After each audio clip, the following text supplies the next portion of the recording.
మనకు రాష్ట్ర బంద్ను పిలుపునియడం జేఏసీ చేసుకున్న తర్వాత మరి 18వ తారీఖు నాడు 42% మీద మరి ఏదైతే హైకోర్టులో మరి మనకు పెండింగ్ పెట్టి సుప్రీంకోర్టుకు గవర్నమెంట్ పోయినాక మరి పాత రిజర్వేషన్లనే చేయమని సుప్రీంకోర్టు చెప్పడం ద్వారా మరి ఏదైతే 42% ఇస్తామని ఇన్ని రోజులు చెప్పి మరి ఈ కోర్టు ద్వారా మాకు ఇసుంటి ఆన్సర్ రావడం చాలా బాధాకరమైన విషయం.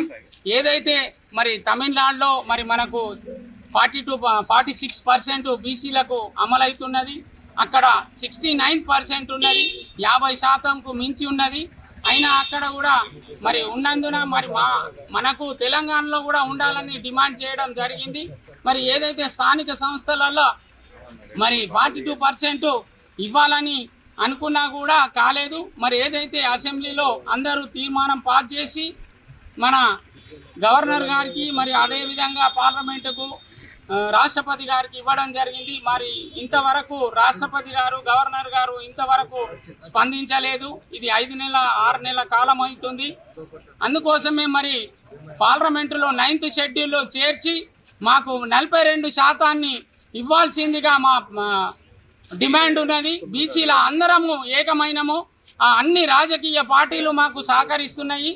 అలాగనే ఇక్కడ రాష్ట్రంలో ఎలాగనైతే అన్ని పార్టీలు సహకరిస్తున్నాయో మరి ఇది ఉట్టిగానే మేము ఇక్కడ సాధిస్తున్నాము అని సెంట్రల్లో ఈ అన్ని పార్టీలు సాధించకుండా ఉంటే బాగుండదని మరి అన్ని రాజకీయ పార్టీలు పార్లమెంటులో బిల్లుని 9th షెడ్యూల్లో పెట్టి ఆమోదించి ఎంపీలందరికీ మా రిక్వెస్ట్ అంటే అన్ని రాష్ట్రాల ఎంపీలకు మా రిక్వెస్ట్ ఏమంటే 42% మరి 9వ షెడ్యూల్లో చేర్చి మరి మాకు 42% కల్పించాలని బీసీలుగా మేము ప్రత్యేకమైన డిమాండ్ కోరుతున్నాము. అదేవిధంగా మరి ఈరోజు ఇక్కడ బంద్ ఉంచడానికి మాకు అన్ని రాజకీయ పార్టీలు అన్ని వ్యాపారస్తులు అందరూ కూడా మాకు మొదలే చెప్పడం జరిగింది, మేము మీ అందరితోటి సహకరిస్తున్నాము అని.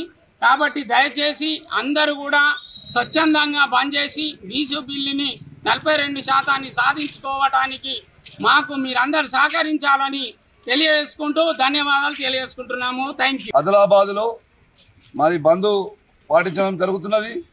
మరి ముఖ్యంగా బీసీలందరూ ఏకమై 42% సాధించుకునేంత వరకు మరి ఈరోజు ఈ ఆదిలాబాద్లో రాష్ట్ర పిలుపు వరకు బంద్ చేయడం జరిగింది. ముఖ్యంగా ప్రతి కులాలు, ప్రతి రాజకీయ నాయకులు, మరి రాజకీయ పార్టీలు మరి అందరూ బంద్ పెట్టాలని చెప్పేసి నిన్న పిలుపు ఇవ్వడం జరిగింది. ఈరోజు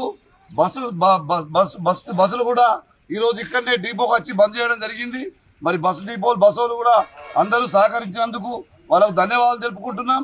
ముఖ్యంగా మనం 42% సాధించేంత వరకు ఈ పోరాటాలు ఆగాయి కాబట్టి ఇంకా 9th షెడ్యూల్లో పెట్టేంత వరకు ఈరోజు ఈ పోరాటం ఇంకా ఉధృతంగా ఇస్తుంది. కాబట్టి మీరందరూ ఇంత ఐక్యంగా ఉండి మరి ఈ పోరాటానికి మరి అన్ని జిల్లాలలో ఈ పోరాటం చేస్తున్నారు కాబట్టి దీన్ని విజయవంతం చేయాలని చెప్పేసి కోరడం జరుగుతున్నది.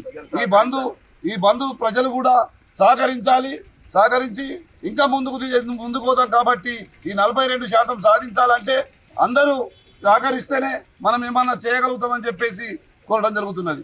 జై బీసీ. అసలైన తొలి వెలుగు. ఫాలో వాట్సాప్ @తొలి వెలుగు official.